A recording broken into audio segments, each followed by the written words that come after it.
Hi, in this course we will be covering beginning watercolors. I'm really excited to work with you. Watercolors is a very difficult medium. It's probably one of the hardest just because it's very unforgiving. But given the right tools, you'll master it in no time. So in this course, we're going to be covering washes, how to apply the paint to the paper, and a step-by-step process of working light to dark. Let's get started.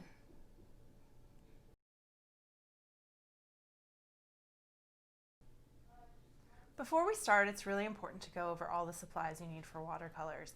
It's nice to have everything set up before you start so you're not running around in between. The major things that you need, the most important, are watercolor paper. I like to use a watercolor block. Canson offers a really nice one that's middle of the road. It's not super expensive, but it's good quality paper. The main thing that you want to look for is 140 pound, and I like the cold press. So you want a watercolor block. You can also use individual sheets of watercolor paper, and I'll show you how to do that shortly. The second most important thing is your paints. I like to use the Talon's transparent watercolors.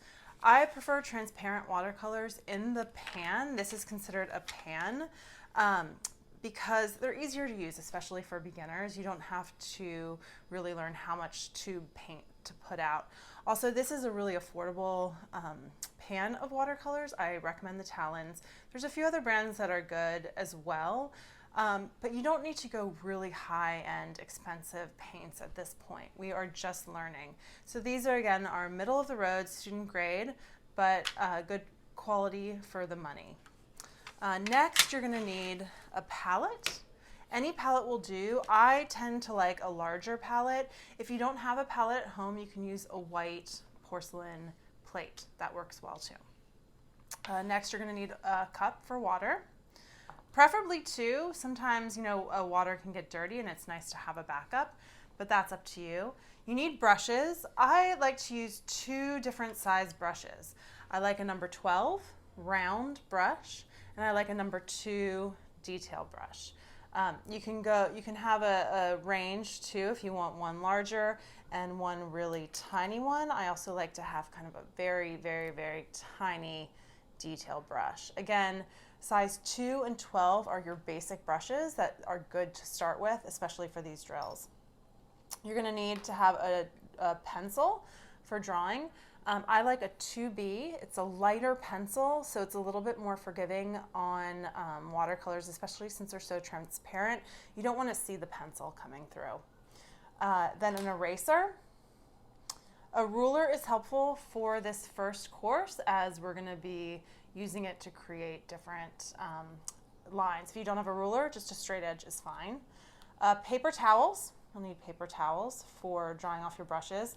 And if you do not have a watercolor block, and even if you do, actually, you're going to want tape. You can either use blue painter's tape or you can use regular Scotch tape, and I'll show you how to make it a little less tacky. You don't want paint that's going to be very, very tacky because when you take it off your paper, you don't want it to rip. And again, if you're using loose sheets of paper for watercolor, you're going to want a board to tape it down to. The reason is when you use a watercolor block, the watercolor block seals the paper down so it's nice and flat. And that's helpful in watercolors because once you apply water to the paper, paper tends to wrinkle, and this way it stays nice and flat for you. If you are going to do it on a piece of paper, you're going to want to take your individual sheet and tape down the edges fully to keep it nice and flat for you.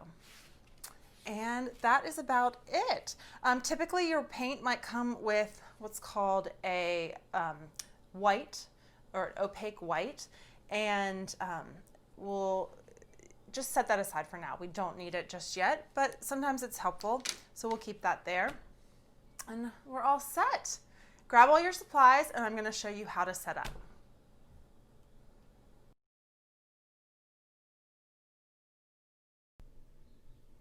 When I set up to work with watercolors, I like to have kind of it all laid out in this order. It's nice to have your palette the closest to your paper, then your paint, and then your water. The reason is you never really want to take paint directly out of the pan unless you're working very dark, and that would be towards the end of your painting. Now when you're working with a board and a piece of loose leaf watercolor paper, I'd expressed earlier in the video that you want to tape it to the board. So to do that, you would take any Scotch tape or preferably painter's tape. Since I already have Scotch tape down here, I will demonstrate that, because what you'll want to do is pick up lint on your clothes or anything that has some fabric on it to make that tape less tacky. The reason is when you take the tape off later, you don't want it to rip your paper. So I'll just make the tape less tacky and lay it down. Sometimes you'll get some hairs or something on there. Just make sure that they're not on your painting. Make a frame all around your paper and you're ready to start.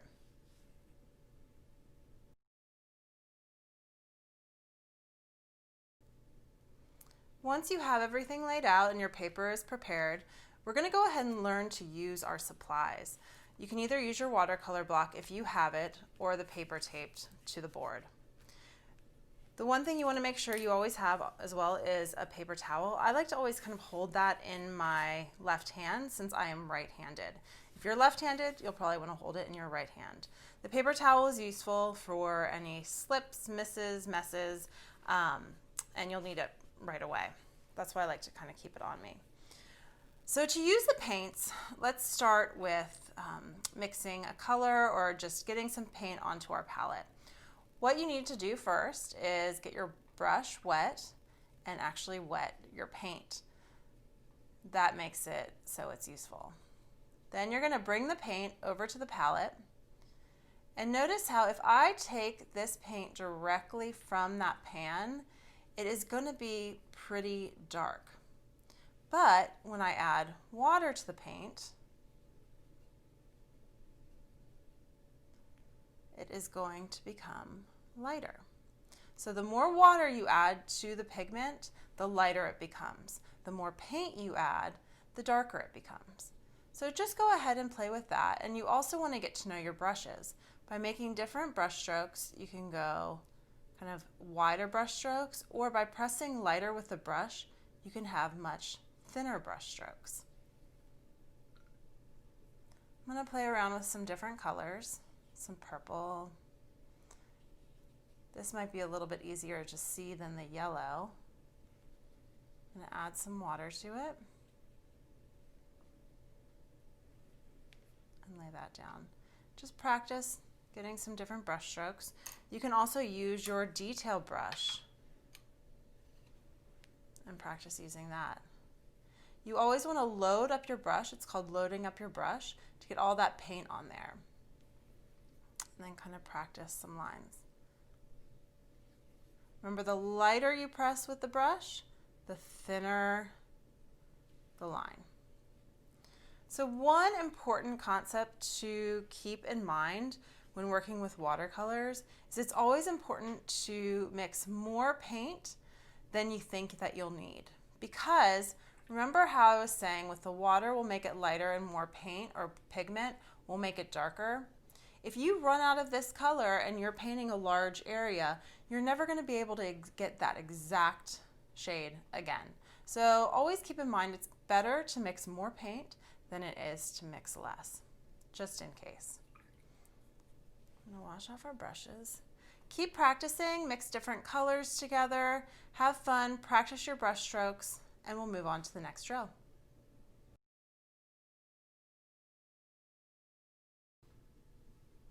So now we're ready to move on to some drills, and we're going to be studying washes. Washes are how you apply the paint to the paper. Now when I work with watercolors, I like to have a slight angle, and so what I'm going to do is just take a couple little books, put them under my paper so I have this slight angle going down. The reason is I want the water to fall down and gravity will pull it in this direction as I work. Now what we're going to start with, we want to create a little grid. So you're going to need your straight edge and a pencil, and we're just going to create a grid. I'm going to do a few. I'm going to divide my paper into 3 this way, and then a few going this way. So I have a grid of 12. Now the first wash that I'm going to teach you is called a flat wash. F-L-A-T. The reason it's called a flat wash is it's going to be one shade of a color throughout. It's going to be flat. I'm going to use the purple, and I'm going to load up my paint. Now remember what I had said about having more paint rather than less paint? This is where it's very important. If you're covering a full box with one shade of purple, you're going to want to make sure you have enough paint to cover that whole box.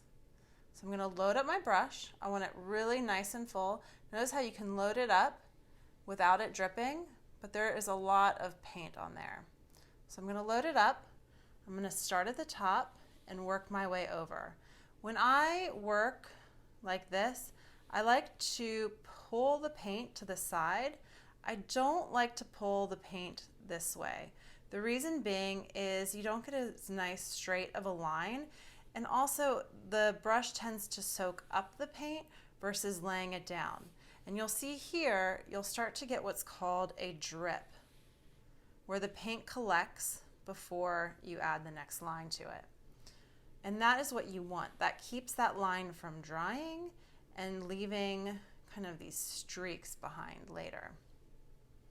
So I'm going to work all the way down, and I keep loading up my brush because I want that drip. I want it to collect there.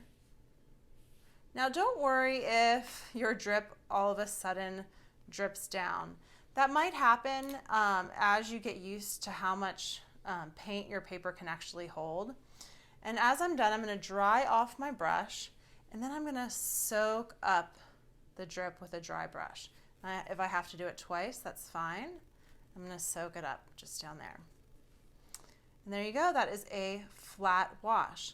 I'm going to do one more, but I'm going to do it over here. I don't want to work right next to it in either of these boxes because it's still wet, and if I were to work next to it, it would bleed into the wet paint. So you want to work where it's dry. So I'm going to mix up another color. I'm going to do some pink.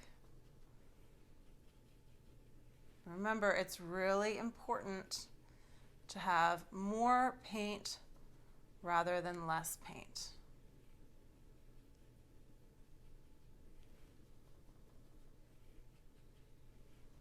And then I'm going to load up my brush.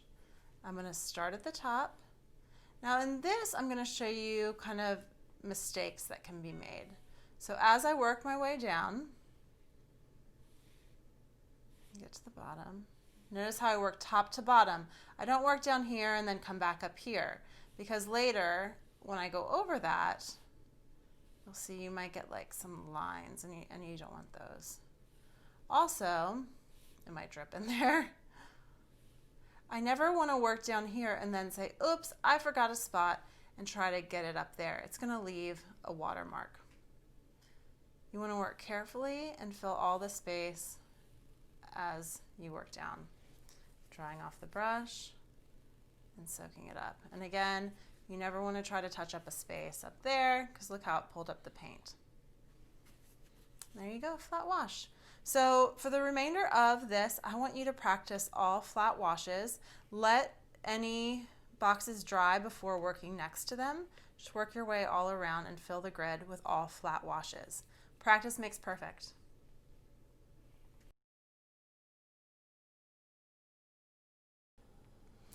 So once you complete your flat washes, you're probably wondering, how do I get this paper off of the block? And if you hold up the block, you'll notice there's one little section that is open. The rest is sealed with this tape. So you want to use what's called a palette knife, or if you don't have this on hand, maybe like a butter knife or something that you have at home that's a thin, metal material. Go ahead and put in where you see that one piece of paper come up, and you slide this around the edge to break the seal of that tape. And you want to go all the way around. Take it off, and you have a nice flat piece. And you're ready to start again. So for the sake of saving paper and the fact that we're doing just drills, next I'm just going to turn this paper over and I'm going to tape it to a board. I don't want to use up this nice expensive paper on drills, so I'm going to use front and back.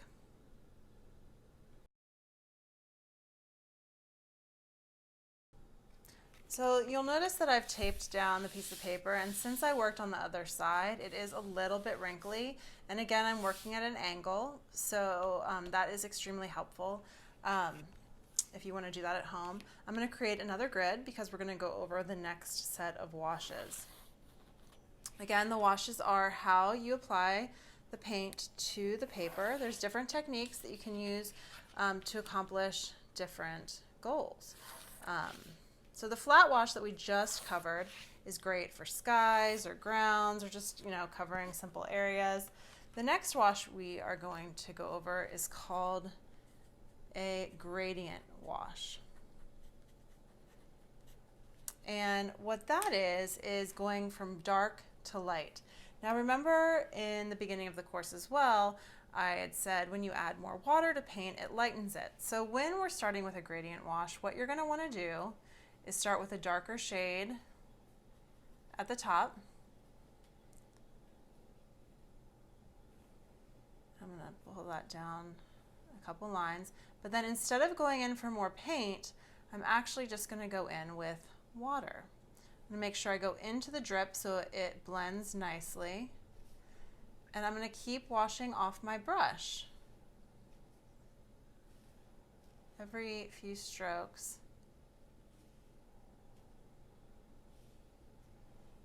And you'll notice that the paint gets lighter and lighter. And again, you want to dry off your brush and soak it up at the bottom. So this is a gradient wash going from dark to light. This is great for skies as well when you're trying to show the transition. I'm going to do one more for you. And I'm going to start over here. Start with my darker color. Wash off my brush.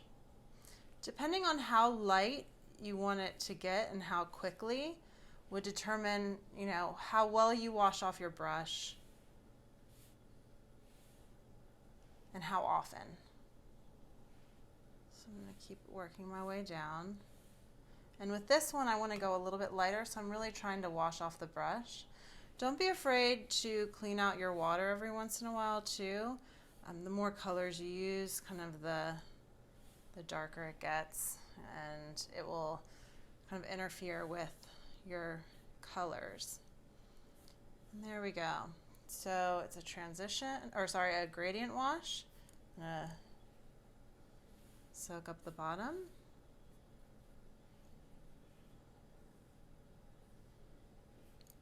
There we go. So go ahead and fill up the rest of your paper practicing the gradient washes. Now remember, don't work next to it because you don't want them to bleed. Try to work, so you're not working next to any wet paint.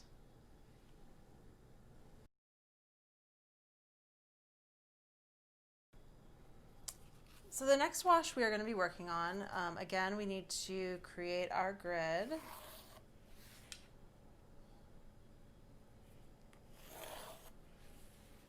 The next wash is a fun wash. It is called a transitional wash. And the transitional wash is when you, is when you change colors. It's great for sunsets or, when you're trying to kind of show the change of color from one to the next. I am going to make sure before I start I have all the colors mixed that I want to use because I'm not really going to have time to change them mid painting. So I'm going to use a blue, a purple, and a green. I'm going to start with the green. I'm going to start at the top. And it's really important here to really load up your brush and create a drip because the drip is going to make it so your paint mixes with the next color. Now you have two options. You can either keep the paint on your brush and go into the next color so it transitions even more, or you could wash off your brush and then go into the next color if you want less of a mixing. I kind of like the idea of having more of a mix. You can also kind of in mid-wash, wash off your brush and then go into the color right before going into the next color. Again, make sure you have that drip there. I'm going to go directly into my next color, go into the drip so they mix together,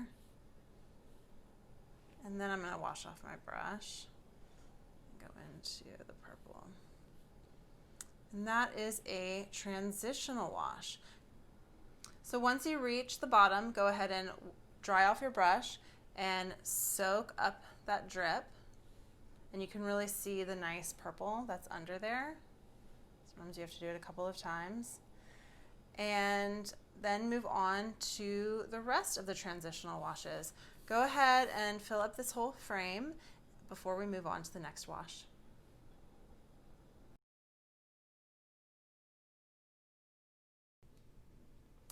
Our final wash, and actually everyone's favorite, again, you're going to create the grid, and I am working on the back of the transitional wash page, because again, I don't want to waste my paper. But I'm going to create another drill. This is everyone's favorite, and this is probably the easiest, but it is called wet into wet. And it is kind of like, I equate it to a tie-dye technique. So again, you want your paints all ready to go, but instead of starting with the paints, I'm just going to make sure I have all the colors there that I want. Instead of starting with the paints, you're actually going to start with your water. And you're going to lay the water wherever you want the paint to go in your grid. So you need to work fairly quickly because you want it nice and wet. Thus the wet into wet. And then I'm going to go in with my paints, and look at that. It is so fun. You can't control it, but it goes wherever you put the water. So you can kind of have fun and just create, you know, a fun tie-dye technique. Again, this is probably one of my favorites. Go ahead and have fun. You might need to clean up any drips at the bottom. But fill up your grids and practice that wet into wet.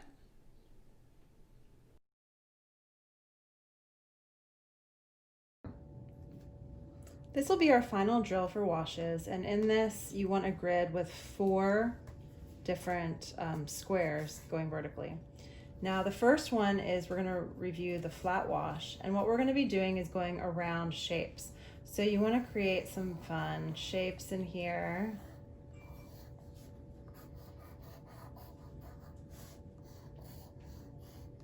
And then the next one will be the gradient wash, and again you're going to want to have some fun shapes.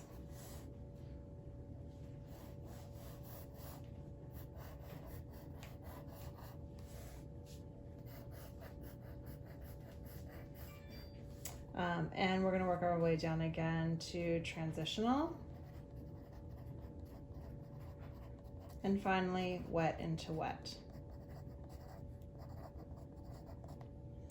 Let's go ahead and start with the flat wash.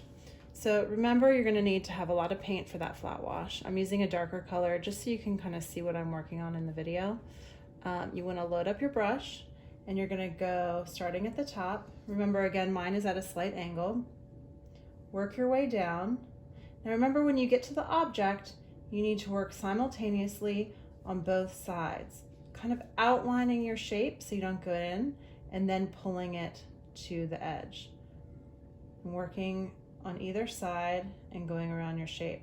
This is a lot harder than it looks because you have to keep in mind not going into the shape and kind of keeping those nice clean edges, but also working on both sides at the same time. Load up your brush as needed. And then finally, bringing them back together.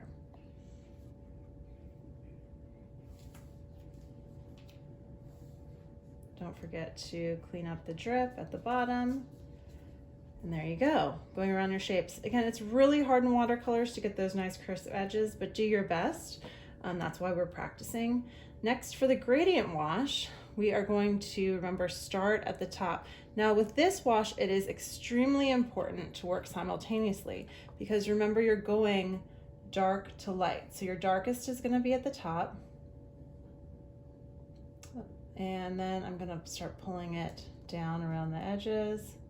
But you also have to add water at the same time.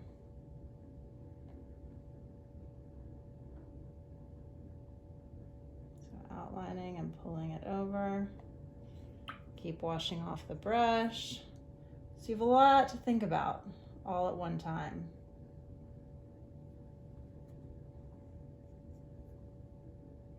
Now you want to be careful too with gradient washes. It's easy to kind of have the drips fall because you're constantly loading up with water.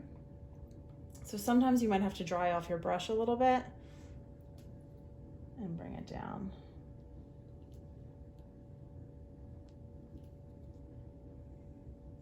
Or kind of make it so your brush doesn't have so much water on it.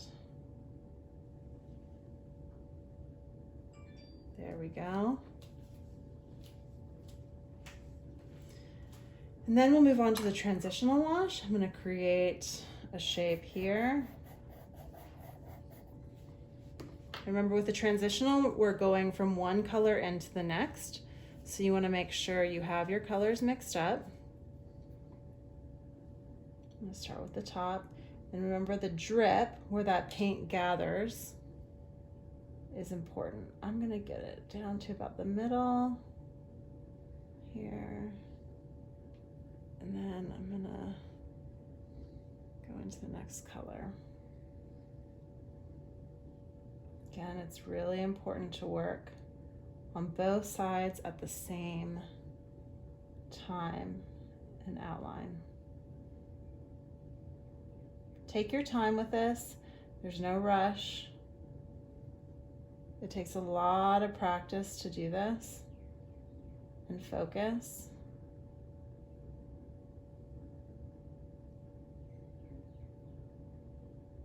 And finally, the final color, go into that drip and bring it down.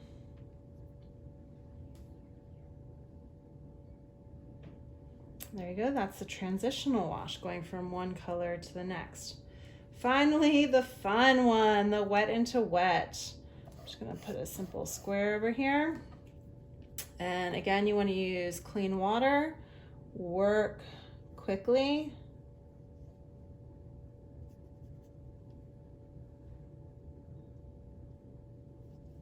And fill all the area.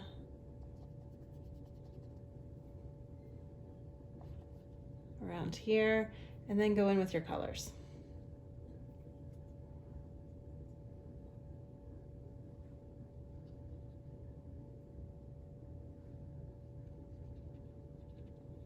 And there we go. That's a fun wet into wet. Everyone loves those. Okay, so finish creating all of your shapes and practicing all your washes going around the shapes.